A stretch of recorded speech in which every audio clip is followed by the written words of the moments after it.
বয়োজ্যেষ্ঠ লোকসকল, মহিলাসকল, সাংবাদিক বন্ধুসকল আৰু শ্ৰদ্ধাৰ ৰাইজ, এই গৰমত মহিলাসকলে ঘৰৰ পৰা ওলাই আহিছে, বয়োজ্যেষ্ঠ লোকসকল আহিছে। আপোনালোকে আমাৰ প্ৰতি মৰম ৰাখিছে, সমৰ্থন ৰাখিছে, দোৱা ৰাখিছে, পীৰ বাবাৰ সভাপতিয়ালে আহিছে। তাৰ বাবে আমি আপোনালোকক ধন্যবাদ, কৃতজ্ঞতা আৰু শুক্ৰিয়া আদায় কৰিছো। আমি আশা ৰাখিছো যে আপোনালোকৰ এই কষ্ট অথলে নাযায়, আপোনালোকৰ মনৰ আশা পূৰ্ণ হ'ব, আপোনালোকৰ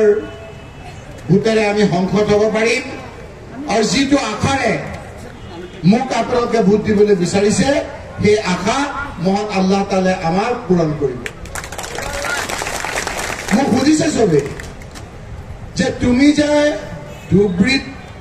আহিছা, মই অলপ খোলা কোৱা কথা কোৱা মানুহ। ধুবুৰীত সংসদ হলে প্ৰথম কামটো কি হ'ব? মই কৈছো যে ইয়াৰ বিভিন্ন সমস্যা বেলেগ। 11টা সমষ্টি হিমন্ত বিশ্ব শৰ্মা ডাঙৰীয়াই ঘোৰ অন্যায় কৰিছে ধুবুৰীবাসী ৰাইজক।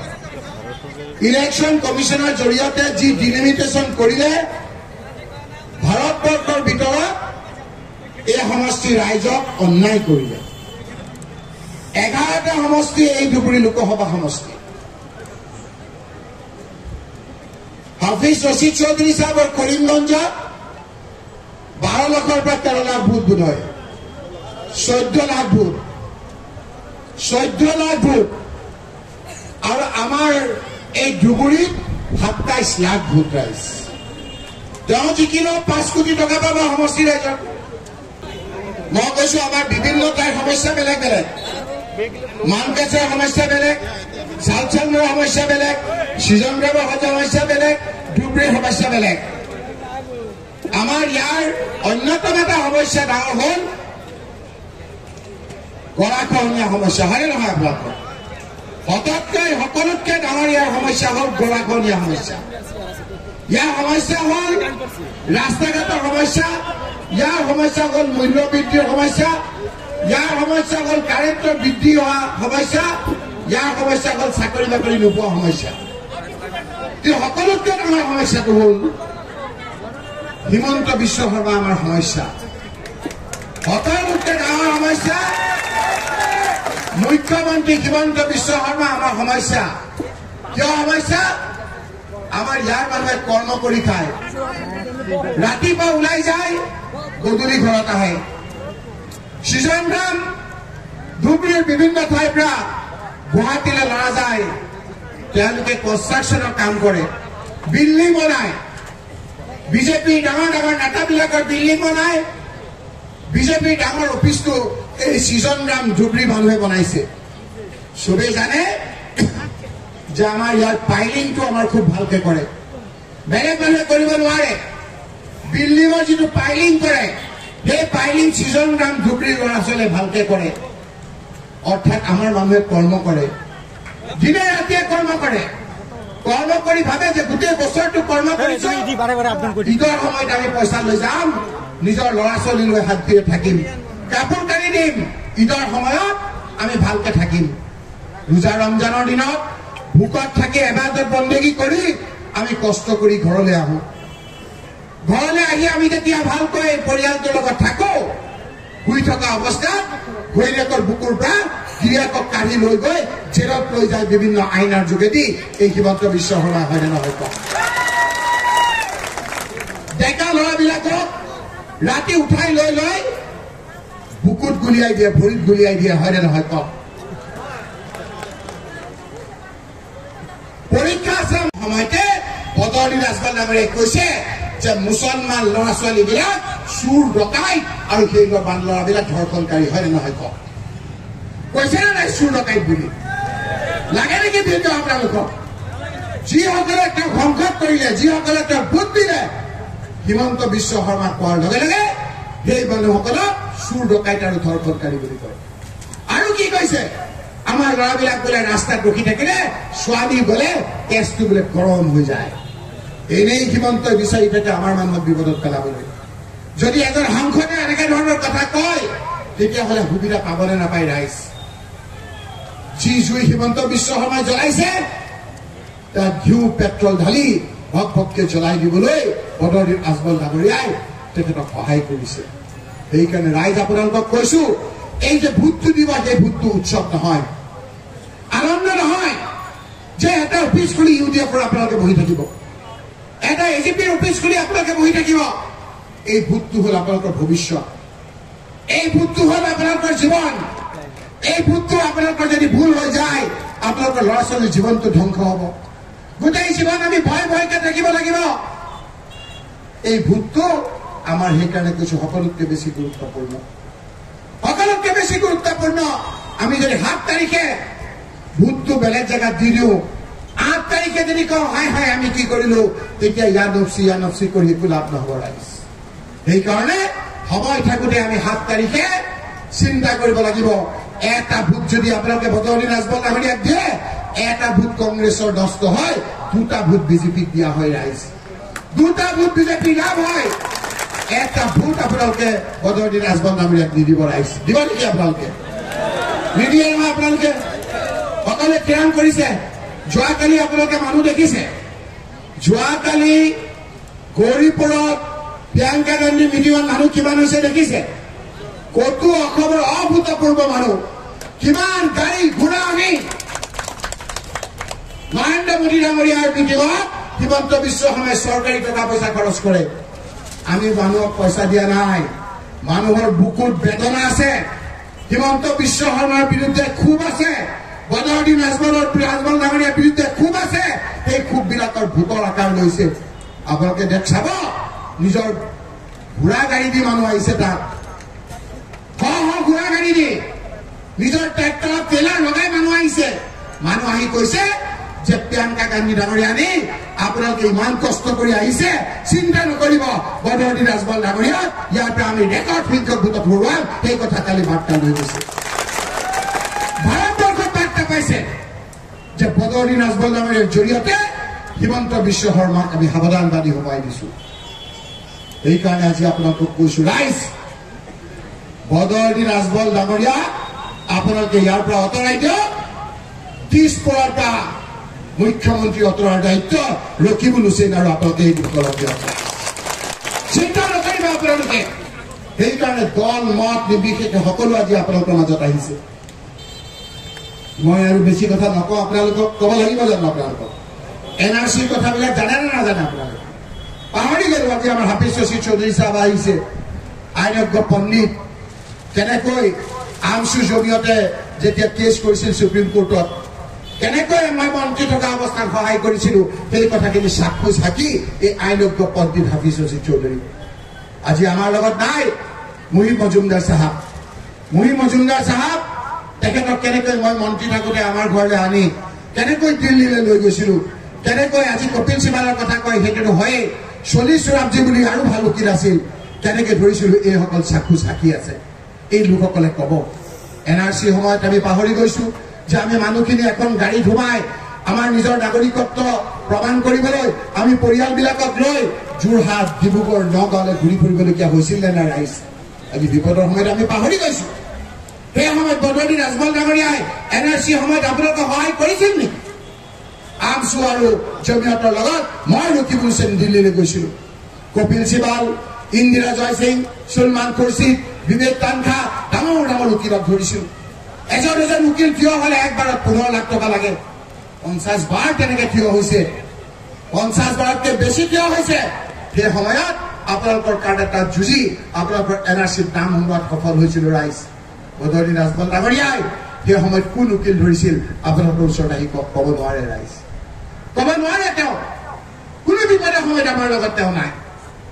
এই যেতিয়া সুপ্ৰিম কোৰ্টৰ মই কেছত লাগি আছিলো হঠাৎ এটা বাতৰি আহিল এই যে আমাৰ মহিলাসকলে এই যে বাপেকৰ ঘৰৰ পৰা গিৰিয়েকৰ ঘৰলৈ বিয়া হৈ যোৱাৰ পিছত এখন লিংকেজ চাৰ্টিফিকেট দিয়ে সেই লিংকেজ চাৰ্টিফিকেটখন দিয়ে পঞ্চায়তৰ ছেক্ৰেটাৰীয়ে দিয়া চাৰ্টিফিকেটখন কাউণ্টাৰ চাইন কৰে বিডিঅ'য়ে এদিন হঠাৎ এনআৰচিৰ মূল কেছটোৰ লগত লাগি থকা অৱস্থাতে খবৰ পালো যে গুৱাহাটী হাইকোৰ্টে সেই লিংকেজ চাৰ্টিফিকেটৰ মহিলাৰ চাৰ্টিফিকেটখনকে নাকচ কৰি দিলে এগৰাকী দুগৰাকী 1 লাখ 2 লাখ নহয় 48 লাখ মহিলা হাহাকাৰ লাগিল আমিও ভয় খালো যদি 48 লাখ মহিলাৰ নাগৰিকত্ব আপোনাৰ বিপদত পৰে তেওঁলোকৰ ল'ৰা ছোৱালীলৈ কিমান লক্ষ টকা হ'ব কিমান লক্ষ মানুহ হ'ব ভাবকচোন উকিলৰ পৰামৰ্শ মতে মই দিল্লীৰ পৰা অসমলৈ আহিলো অসমলৈ আহি গোৱালপাৰালৈ আহিলো আমাৰ এমএলএ একে ৰচিদক কলো যে মোৰ উকিলে পৰামৰ্শ দিছে এগৰাকী ট্ৰাইবেল মহিলা লাগে লগে লগে আপোনালোকৰ ওচৰৰে বেলিঠা মাৰাকগুৰি গাৰু সম্প্ৰদায়ৰ এগৰাকী মহিলা বানুঞ্জয় ৰাভা বুলি এজন ৰাভা সম্প্ৰদায়ৰ যুৱক ৰঞ্জিত দাস নামৰ এজন ভাতৃ সংখ্যালঘু লগত লৈ 4জনক লগত লৈ মই দিল্লী গলো দিল্লীত লগত লৈ গৈ আমাৰ আকৌ কপিল সিবাল ইন্দিৰা জয়সিঙে যুক্তি সহকাৰে যুঁজি এই যে হাইকোৰ্টে যে নাকচ কৰিছিল 48 লাখ মহিলাৰ পঞ্চায়তৰ লিংকেজ চাৰ্টিফিকেটখন আকৌ বাহাল ৰখাৰ সেই সময়ত এটা অৰ্ডাৰ লৈ আহিছিল ৰাইজ যাৰ কাৰণে আপোনালোকৰ সেই বিপদৰ পৰা ৰক্ষা পৰিছিল বদৰুদ্দিন আজমল সাহেব আপুনি বাধুক কওক যে সেই সময়ত আপুনি কোন উকিল ধৰিছিল সেইটো কাৰণে বাদ দিছো বাৰু এই কেইদিনমানৰ আগত 51-71 বৃত্তি বছৰ হ'ব আমি ভয় খাই গৈছিলো যদি 51 বৃত্তি বছৰ হয় আকৌ এনআৰচিত নাম থকা মানুহ আকৌ বিপদত পৰিব আকৌ ধৰি গলো কপিল সিবাল ইন্দিৰা জয়সিঙক লগ ধৰিলো যুক্তি সহকাৰে আমি বিভিন্ন কথা আমি কলো এতিয়াও ৱেবছাইটত আছে আজিকালি ৰেকৰ্ড হৈ থাকে আমি যুক্তি তাত দিছো 71 কিয় হ'ব লাগে অসম চুক্তি ভিতৰত কিয় হ'ব লাগে বদৰুদ্দিন আজমল সাহেব আপুনি কোন উকিল ধৰিছিল 51-71 বৃত্তি বছৰৰ ক্ষেত্ৰত ৰাইজক আহি কওক কেতিয়া আপোনাৰ এই কথাবিলাক ক'ব নোৱাৰে সেইকাৰণে ৰাইজ আজি আপোনালোকৰ ওচৰলৈ ক'বলৈ আহিছো এই বিপদৰ সময়ত আপোনালোকে ভুল নকৰিব হিমন্ত বিশ্ব শৰ্মাই বদৰুদ্দিন আজমল ডাঙৰীয়াৰ জৰিয়তে তেওঁ বৈতৰণি পাৰ হ'ব বিচাৰিছে আজি ইয়াত আহিছে বহু বিভিন্ন ঠাইত হিমন্ত বিশ্ব শৰ্মা ডাঙৰীয়া মই হিমন্ত বিশ্ব শৰ্মা ডাঙৰীয়া ধুবুৰীলৈ আমন্ত্ৰণ জনাইছো এতিয়া যদি আপোনালোকে বেছি বুট দিয়ে তাতোকৈ বেছি বুট পাম যদি হিমন্ত বিশ্বৰ মুখখন এবাৰ আমি দেখি যাওঁ আমাৰ আৰু ভয় লাগিব আৰু হাতৰ চুলত ভোটটো বাঢ়ি যাব তেওঁৰ মুখতে কৰে 1 লাখ ভোট বেছি লাগি আছে 1 লাখ নেগেটিভ ভোট তেওঁৰ আমাৰ পজিটিভ ভোট হ'ব সেইকাৰণে তেওঁক কৈছো তেওঁ যদি সময় নাপায় আমাৰ ধুবুৰীৰ সিজন গ্ৰামলৈ যাওঁতে মুখখন যদি হেলিকপ্টাৰৰ পৰা উলিয়াই দিয়ে তেতিয়াও আমি 1 লাখ ভোট বেছিকে পাম কাৰণ তেওঁ ভাৰতৰ ভিতৰত নিজে অপ্ৰিয় মানুহ তেওঁৰ অপ্ৰিয় মানুহ মই ৰকিব হুছেইন আপোনাক ৱাদা কৰিছো তেওঁৰ ৰঙা চকুক আপোনালোকে ভয় নকৰিব মই ৰকিব হুছেইনক দেখিছে এনেও সংবাদত মানুহ হয় নহয় মই ঠেলা মাৰি মোক পেলাব পাৰিব নেকি নোৱাৰে ৰাইজ আপোনালোকৰ লগত থাকিম বিপদৰ সময়ত কেতিয়াবা বিয়া বাৰুলৈ নাহিব পাৰো কিন্তু যেতিয়া বিপদ হ'ব ৱালৰ নিচিনা থিয় হৈ থাকিম প্ৰথমে মোক কৰিব কিয় তাৰপিছত আপোনালোকক কৰিব হিমন্ত বিশ্ব শৰ্মাৰ ৰঙা চকুক ভয় নকৰিব ৰাইজ মোৰ তাত এটা পকেটত দৰৱ আছে চকুত দি দিম একেচুতে বগা হৈ যাব কোনো চিন্তা নকৰিব সেইকাৰণে ৰাইজ মই কেইবাবাৰো আহিলো সিজন গ্ৰামত বাটেন খণ্ডকাৰে যোৱাৰ পিছতে ক'ব আৰু একটা মিটিং কৰতে লাগছিল আকৌ আমাৰ প্ৰদীপে ক'ব যে আৰু এখন লাগিছিল মই ভাবো যে ইয়াত আৰু নালাগে আপোনালোকে ৰকিবুল হুছেইন আৰু কংগ্ৰেছ হয় নহয় কওক কৰিব আজি হল 2 তাৰিখ 3, 4, 5 তিনিটা দিন আছে আজিৰ পৰা গৈ প্ৰত্যেক ঘৰ যিসকলে এতিয়া বিজেপি কৰি আছে এজেপি কৰি আছে আমি তেখেতক গৰমত বাতিলে সকলো আহি যাব বাকচ তেওঁলোকৰ খালী কৰি দিয়ক ৰাইজ যিমান ইলেকশ্যন চাপি আহি আছে সিমানেই কংগ্ৰেছৰ প্ৰতি মানুহৰ ধাউতি বেছি বাঢ়ি গৈছে হয় নহয় কওক সেইকাৰণে মই আৰু বেছি কথা নকওঁ বাকী বহুত মানুহ আছে মোৰ হ'বনে আপোনালোকে ভোটটো দিবই কিমানে দিব এনে চাওঁ আপোনালোকে হাতখন লাগকচোন আমাৰ সাংবাদিক বন্ধুসকল অকণমান চাওকচোন হাতবিলাক কেনেকৈ দাঙিছে মানুহবিলাকে হিমন্ত বিশ্ব শৰ্মাই মই যেতিয়া কথা কওঁ তেওঁ ছচিয়েল মিডিয়াত চাই থাকে তেওঁকো কৈছো অলপ চাওক ঠিক আছে বাৰু ৰবাকচোন মই আকৌ এটা ৰিজনেবল মানুহ মোৰটো চালো বদৰুদ্দিন আজমল ডাঙৰীয়াক কোনে কোনে ভোট দিব হাতখন লাগকচোন চাওক আপোনালোকে বাকচ খালী এইবাৰ বাকচ খালী এইবাৰ গতিকে এইখিনি কথাৰে অহা 7 তাৰিখে 3 নম্বৰত আছে মোৰ নামটো 3 নম্বৰ আলিম ওলামাসকলে মোক দোৱা কৰিছে 3 নম্বৰত আমাৰ মোৰ নামটো আছে 3 নম্বৰ আকৌ মোক এজন আলিমে ক'লে এই যে 3 নম্বৰটো হৈছে 3 নম্বৰটো মই কৰা নাই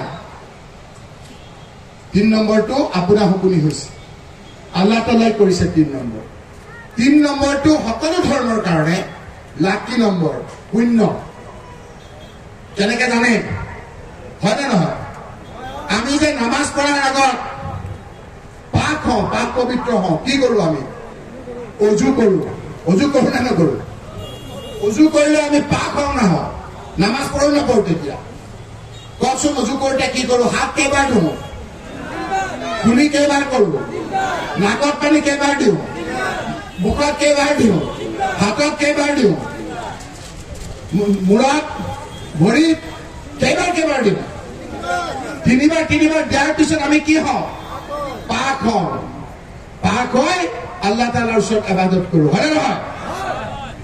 এই পাক হয় পুণ্য হয় আপোনালোকে তিনিত বুদ্ধিয়ত আমি পবিত্ৰতাৰে আল্লাহৰ নামত আপোনালোকক কথা দিছো যে দুখীয়া মানুহৰ কাম কৰিম ধনী মানুহৰ কেতিয়াবা নকৰিম ৰাইজ পাক পবিত্ৰ হয় না আজি আপোনালোকক কৈছো কাৰণ মোৰ খবৰ ৰাখক আলিম উলামাৰ কুলাত মোৰ জন্ম শেখুল হাদিস হযৰত মৌলানা বাসকান্দিৰ আহমদ আলী সাহেব 1983 চনত দিল্লী নাগাবান্ধাত সেই দুৰ্গতসকলক কেনেকৈ সহায় কৰিছিল নগৰ আমাৰ বাকস্থানত মোৰ বহৰুম আব্বাজান নুৰুল হুছেইন সাহেবে সদায় উপসভাপতি হিচাপে থাকি বাসকান্দি শেখ সাহেবৰ লগত কাম কৰিছিল সেইসকলৰ কুলাত মোৰ জন্ম আজিও ইৰশাদ মাদানী সাহেব জমিয়ত উলামা হিন্দৰ অল ইণ্ডিয়া সভাপতি মুস্তাক আনফাৰ সাহেব জমিয়ত উলামা হিন্দৰ অল আসাম সভাপতি ৰকিবুল হুসেন জমিয়ত উলামা হিন্দৰ উপসভাপতি সেই চিনাকিটো এটা মোৰ চিনাকি সেইকাৰণে যেতিয়া পীৰবাৰীলৈ গৈছো তেওঁৰ যিজন ডাঙৰ সেইসকলেও কৈছে যে মই ইৰশাদ মাদানী সাহেবৰ ঘৰত থাকি পঢ়া তেওঁলোকৰ লগত থকা যোৱা তোমাক ইৰশাদ মাদানী সাহেবেও কৈছে আমাৰ দোৱা তোমাৰ লগত আছে আৰু আমাৰ এজন সভাপতি প্ৰত্যেকখন পোষ্টাৰত চাব সৈয়দ নজিৰুদ্দিন আহমেদ ৰকিবুল হুসেনেৰ পোষ্টাৰৰ প্ৰস্তাৱক গতিকে এই দোৱা লৈ আপোনালোকৰ ওচৰলৈ আহিছো নিশ্চয়কৈ আপোনালোকে দোৱা কৰিব নকব না ৰাইজ কৰিব নহয় হ'ব আৰু এইখিনি কথাৰে হ'ব আৰু ক'ব লাগিব নি এইবাৰ আপোনালোকক নকওঁ লাখপতি বাইদেউক কওঁ অলপ মই লাখপতি বাইদেউক 5 মিনিট কম আৰু হিমন্ত বিশ্ব লাখপতি বাইদেউ লাখ টকা পালে এগৰাকী কওকচোন লাখ টকা পালে নেকি আপোনালোকে ফৰ্ম আনিব গৈছিল একেদিনে চবকে মাতিছিল নহয় APSC UPSC পৰীক্ষাটো এদিনত নিদিয়ে বহুত দিন দিয়ে ৰাহুল গান্ধী আহিব ভয়তে তেওঁ এদিনতে ফৰ্ম দিব আপোনালোকে গৈছিল নহয় ফৰ্মখন আনিবলৈ ফৰ্মখন আনিলে মই অলপ খোলাকে কথা পাতিম ফৰ্মখন আনিলে আনি আপোনালোকে চাই আছে কেনেকে ফিল আপ কৰিব এনেকুৱা কণ্ডিশ্যন দি জটিল কৰিছে 5 বছৰ লাগিব কেৱল ফৰ্মখন ফিল আপ কৰোঁতে হিমন্ত বিশ্ব শৰ্মা চৰকাৰ ভাগি যাব এগৰাকীও আপোনালোকে লাখপতি বাইদেউৰ 1 টকাও নাপায় এতিয়া কি লিখিছে ফৰ্মখনত লিখিছে 2টাতকৈ বেছি ল'ৰা ছোৱালী হলে ফৰ্মখন ফিল আপ কৰিব নোৱাৰিব হয় নে নহয় আগতে কিয় নকলে আগতে ৰকিবুল হুছেইনে কৈছে যে তেওঁ ঘৰৰ 4 নম্বৰ ল'ৰা তুমি মুখ্যমন্ত্ৰী হ'ব পাৰিবা 8 নম্বৰ ল'ৰা তুমি মুখ্যমন্ত্ৰী হ'ব পাৰিবা মোৰ এই দুখীয়া মানুহৰ 2টা ল'ৰা ছোৱালী হলে লাখপতি বাইদেউৰ ফৰ্মখন ফিল আপ কৰিব নোৱাৰিব ঘূৰণাৰ কথা হয়নে নহয় ৰাইজ তথাপি কৈছো হিমন্ত বিশ্ব শৰ্মাক গ্যাৰেণ্টি লাখপতি দিব লাখ টকা দিলে নেকি তথাপি কৈছো মই যে যিসকলে লাহে কৈছো যিসকল মহিলাই হিমন্ত বিশ্ব শৰ্মাৰ লাখপতি বাইদেউৰ লাখ টকা পালে সকলোৱে AGP BJP আৰু UDF ভোট দি দিয়ক বুজি পাইছেনে যিসকলে সকলোৰে হ'ব সকলো ক্ষেত্ৰতে দিয়া হ'ব ৰচিদ মণ্ডল আপোনাক ক্ষতি কৰিব আপোনালোকে দি আছে কিন্তু আপোনালোকে হেৰি কথা সোধা নাই এই ৰাজেন গোৱাৰ কথা সোধা নাই আপোনালোকে নলবাৰী গোৱানন্দৰ কথা সোধা নাই কাৰণ হিমন্ত বিশ্ব শৰ্মাৰ কাৰণে ভয় লাগে বহুত ৰচিদ মণ্ডল ক্ষতি কৰিব পাৰে মই কৈছো যে ৰাজেন গোহাঁইৰ কথা নকয় কিয় হিমন্ত বিশ্ব শৰ্মা ডাঙৰীয়াৰ বিৰুদ্ধে অনাস্থা দিছে আমাৰ বদৰুদ্দিন আজমল ডাঙৰীয়া যিমান সোনকালে সংসদ যাব সিমানেই মানুহে নিৰাপত্তা বুলি ভাবিব। সেইকাৰণে আপোনালোকে চাওক, এই ছিজন গৰমত এইবাৰ মোৰ 5 নম্বৰ মিটিং, একেখিনি মানুহ নহয়, বাৰে বাৰে সিমান তাতকৈ বেছি মানুহ আহে। এইখিনিতে আপোনাৰ বদৰুদ্দিন আজমল ডাঙৰীয়াই মিটিং পাতিছিল, ইয়াত আহি পেলাই মাৰপিট কৰিলে তেওঁ মানুহ নোহোৱাৰ কাৰণে। গতিকে তেওঁৰ লগ সকলোৱে এৰিছে, আমাৰ মাজলৈ আহিছে। আমি ককাই ভাইৰ দৰে একেলগে থাকিম, মানুহক নিৰাপত্তা দিম, গৰাখহনীয়াকে আদি কৰি যিবিলাক সমস্যা আছে সমস্যা সমাধান কৰাৰ কাৰণে আমি আন্তৰিকতাৰে চেষ্টা কৰিম। সেইকাৰণে ৰাইজে আমাক বিশ্বাসত লৈছে আৰু আপোনালোকে দেখিছে যে আজি ইয়াত চৌদিশে কংগ্ৰেছ সকলো মানুহ বদৰুদ্দিন আজমল ডাঙৰীয়াক খৰাবৰ কাৰণে ৰখি আছে, হিমন্ত বিশ্ব শৰ্মাক এটা শিকনি দিবৰ কাৰণে ৰখি আছে। চাওক, আমি যদি সাংবাদিকক বেয়া ব্যৱহাৰ কৰিলোহেঁতেন, আপোনালোকে আমাক বয়কট কৰিলেহেঁতেন, বিভিন্ন ধৰণে আপোনালোকে ইছ্যু কৰিলেহেঁতেন। কিন্তু হিমন্ত বিশ্ব শৰ্মাৰ তেওঁৰ লগত সম্বন্ধ আছে। হিমন্ত বিশ্ব শৰ্মাই কৈ দিব যে আপুনি কোন চেনেলৰ মানুহ, তেওঁৰ মালিকৰ লগতো সম্বন্ধ আছে। গতিকে তেওঁকতো একো নকৰে। এইবিলাক মূৰটো কিয় গৰম হয় মানুহৰ, যেতিয়া আপোনাৰ মাটিত ভৰিখন নাথাকে, তেওঁ উপঙি থাকে। সেইকাৰণে তেওঁক মই কৈছোঁ ভগৱান আল্লাহ যে তেওঁক সুমতি দিয়ক। হাৰা জিকা আছেই আৰু তেওঁ হাৰিছে আৰু অলপ মাটিত নামি মানুহৰ খোজ খবৰ লওক। সমানে কৰিবা কাজ, হাৰিলে জিকিলে নাই লাজ। মই 5 বাৰ জিকিলোঁ, 3 বাৰ মন্ত্ৰী 15 বছৰ। প্ৰথমে তেওঁলোকে 5 বাৰ জিকি লওক, তাৰপিছত তেওঁলোকৰ কথা মই ক'ম। তেওঁলোকে মই কোৱা মানে তেখেতসকলৰ গুৰুত্বটো বাঢ়া। আমাৰো তেনেকুৱা মানুহ আছে, সেইসকলে ক'ব।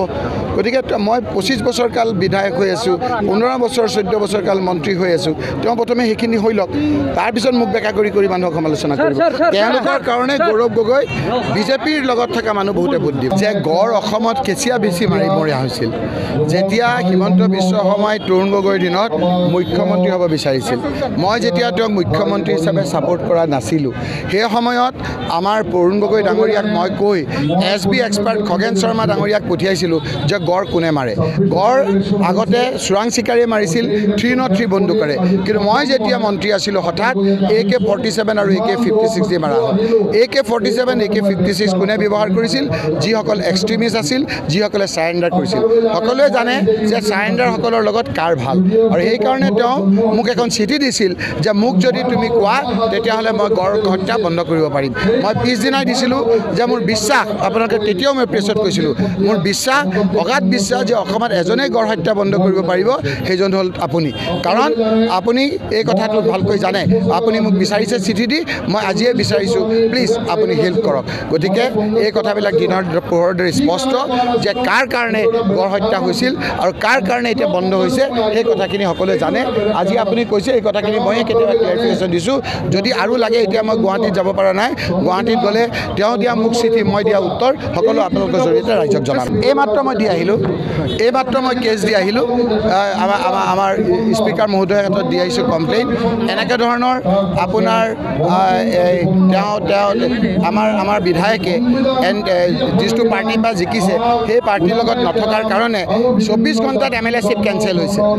হিমাচল প্ৰদেশত। হাইকোৰ্টত গৈছে, হাইকোৰ্টেও সেইটো বাহাল ৰাখিছে, সুপ্ৰিম কোৰ্টত গৈছে, সেইটো বাহাল ৰাখিছে। সেইকাৰণে আমি কৈছোঁ যে এতিয়া আমাৰ হাতৰ চিনত চেয়াৰমেন আলী জিকিছে। এতিয়া কংগ্ৰেছৰ আমাৰ অফিচিয়েল কেণ্ডিডেটৰ বিৰুদ্ধে তেওঁ বিভিন্ন আপোনাৰ প্ৰচাৰ মাধ্যম চলাইছে, তেওঁ নিজৰ ফেচবুকত চলাইছে, আমাৰ দলৰ নেতাৰ বিৰুদ্ধে কৈছে, দলৰ বিৰুদ্ধে কৈছে। গতিকে ইমিডিয়েট একশ্যন হ'ব লাগে। ক'ত হাইকোৰ্টত সুপ্ৰিম কোৰ্টত কি আছিল, সেই গোটেই কথাখিনি সন্নিৱিষ্ট কৰি মই স্পীকাৰ ডাঙৰীয়াক গোটেই কথাখিনি দাখিল কৰিছোঁ।